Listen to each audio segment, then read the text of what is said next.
যে দুঃশাসন আপনি কায়েম করেছিলেন, আপনি আজকে কর্মীদের কাছে অনুতপ্ত হতে পারতেন, ক্ষমা প্রার্থনা করতে পারতেন। অভিষেক, মমতা বন্দ্যোপাধ্যায়, আপনারা কেউ ক্ষমা চাননি।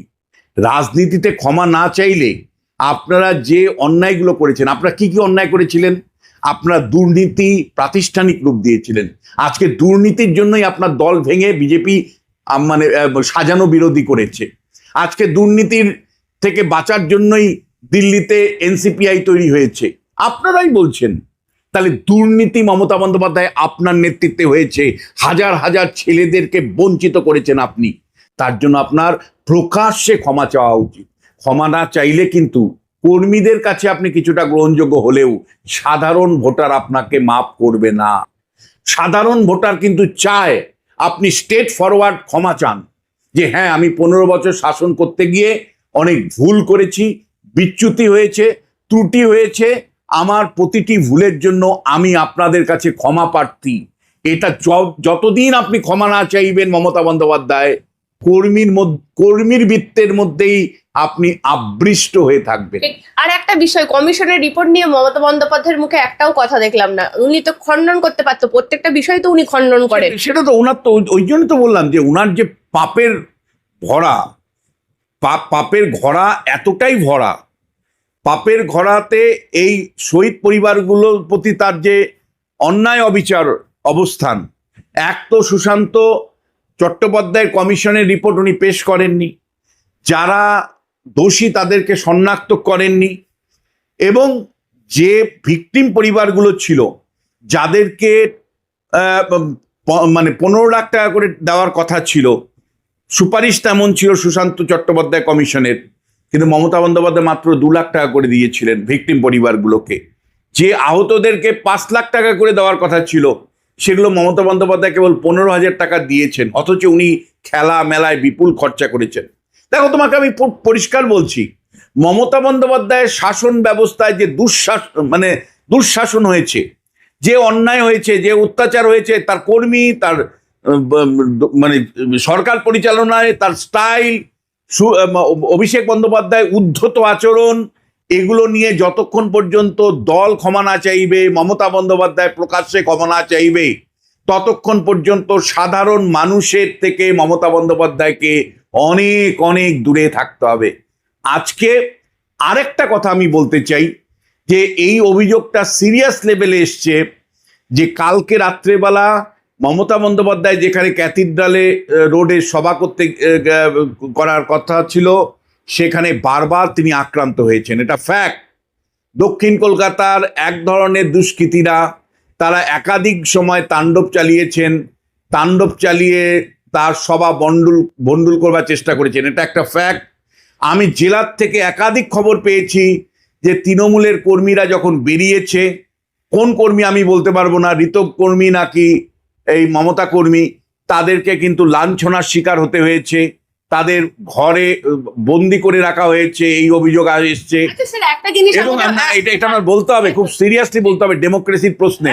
আমি পরিষ্কার মুখ্যমন্ত্রী শুভেন্দু অধিকারীকে বলতে চাই, গণতন্ত্র কিন্তু দাবি করে সমস্ত রাজনৈতিক দলের সমান অধিকার থাকবে সভা সমিতি করবার। এই ক্ষেত্রে আপনি 101 বার আদালতে গিয়ে আপনাকে সভা করতে হয়েছে। যারা আপনার বিরুদ্ধে অত্যাচার করেছে, প্রতিশোধ নিয়ে আপনি কিন্তু গণতন্ত্র প্রতিষ্ঠা করতে পারবেন না। প্রতিশোধ নিয়ে কিন্তু গণতন্ত্র প্রতিষ্ঠা হয় না। ফলে আমি অনুরোধ করব যে বিজেপির তৃণমূলীকরণ যখন আমরা বলি, কি বলতে চাই, যে তৃণমূল যে অত্যাচার করেছে, বিজেপি যখন সভা করত, তৃণমূল আটকে দিত সেই সভা, কর্মীদেরকে বাড়ি থেকে বেরোতে দিত না, মারধর করত। যখন কোনো সভা বাড়িতে ফিরতো, কর্মীদেরকে হয়রানি করাতো। স্যার, আমরা ডায়মন্ড হারবারে দেখিনি, ডেকোরেটরস কলকাতা থেকে নিয়ে যেতে হয়েছে, সজল ঘোষদেরকে নিয়ে গিয়ে সেখানে করতে হয়েছে, কারণ তাতেও মানে অত্যাচারের সীমা ছিল না, মঞ্চে বাঁধতে দেয়নি, সাধারণ ম্যাটাডোরে সেই সভা হয়েছিল।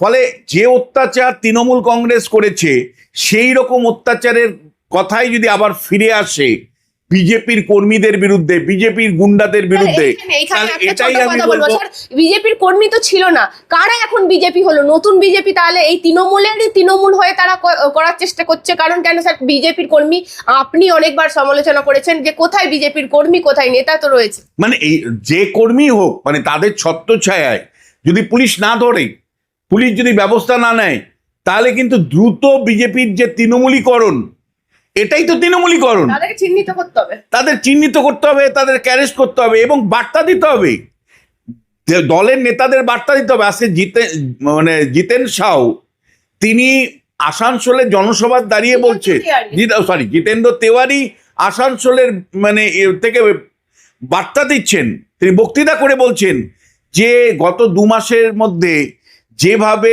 বিজেপির মানে মধ্যে গুন্ডামি দেখা যাচ্ছে। জানেন, দিল্লি থেকে কলকাতা মানুষ দেখেছেন বিজেপি বিদায় যাত্রা।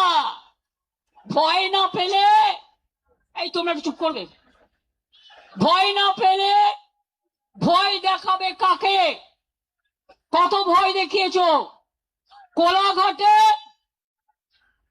গুন্ডা দমন নেতা, নাম বলতে চাই না, রাত্রিবেলায় 12টা বাস দাঁড় করিয়ে রেখে ছেলে মেয়েদের মেরেছে, অন্ডালে মেরেছে, বর্ধমানে মেরেছে, বীরভূমে মেরেছে, উত্তরবঙ্গের নেতাকে রাজগঞ্জে ডিটেন করে রেখে দিয়েছে।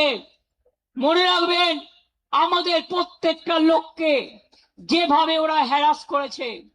কুণাল রাস্তায় বেরিয়ে এসছে, কেন জানেন? আমাকে এসে বলল, দিদি ওরা সকালবেলায় বেরোতে দেবে না, আমার কাছে খবর আসছে।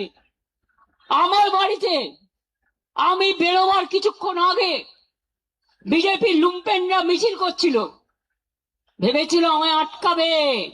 আরে আমায় আটকাতে গেলে আমার প্ল্যানই থাকে, প্ল্যান বি থাকে, প্ল্যান সি থাকে, প্ল্যান ডি থাকে।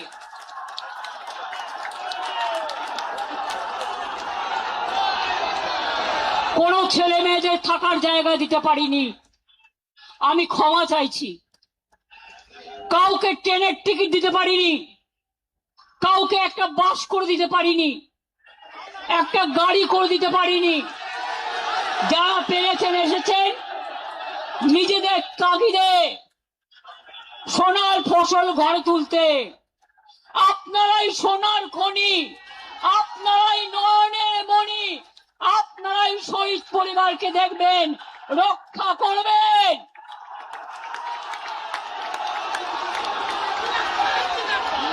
শুনুন, নকল বেড়াল তপস্বী হয়ে, বিজেপির পাশ বালিশ না হয়ে, চ্যালেঞ্জ বিজেপি